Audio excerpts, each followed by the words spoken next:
ishlar bo'lsa, tasodif qodir ne ishlarga.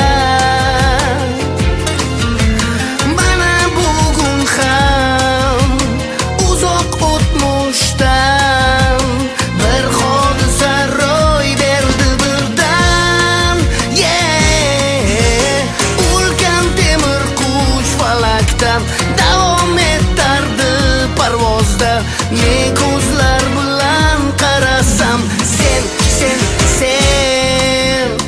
axir sen o'sha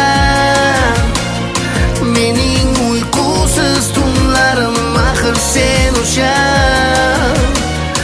yozu kuz qish bahorim, axir sen o'sha avval qanotlantirib erkagim esan. Mayli endi bu muhim emas, axir sen o'sha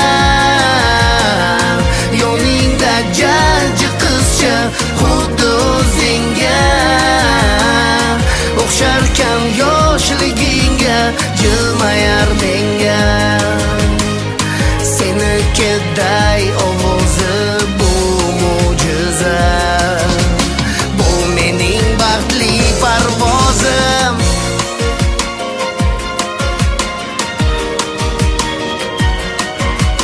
To'lib toshgan hayajoning qalbaki kulib yashirding, zo'rg'a ushlab qolding ko'z yoshing.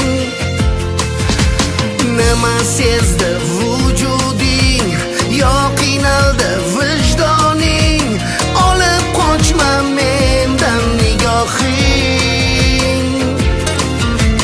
Nega shu bugun kim bilardi ayt, aynan bizga bog'liq vaziyat. Bu holat qaydan, savol bermayman, sen qo'rqma, ayblamayman, yo'q daxling. Shunchaki bir yurak bo'lgan edi chilparchan, axir sen o'sha mening uyqusiz tunlarim, axir sen o'sha yozu kuz qish bahorim, axir sen o'sha avval qanotlantirib erkagim esan.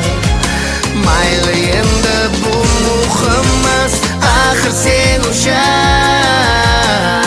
yoningda jajji qizcha, xuddi o'zingga o'xsharkan yoshligingga, jilmayar menga senikiday ovozi bu mo'jiza, bu mening baxtli parvozim.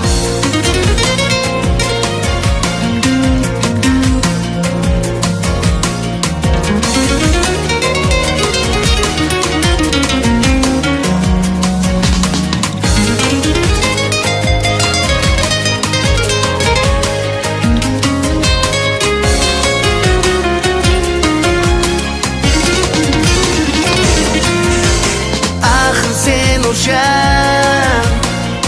mening uyqusiz tunlarim, axir sen o'sha yozu kuz qish bahorim, axir sen o'sha avval qanotlantirib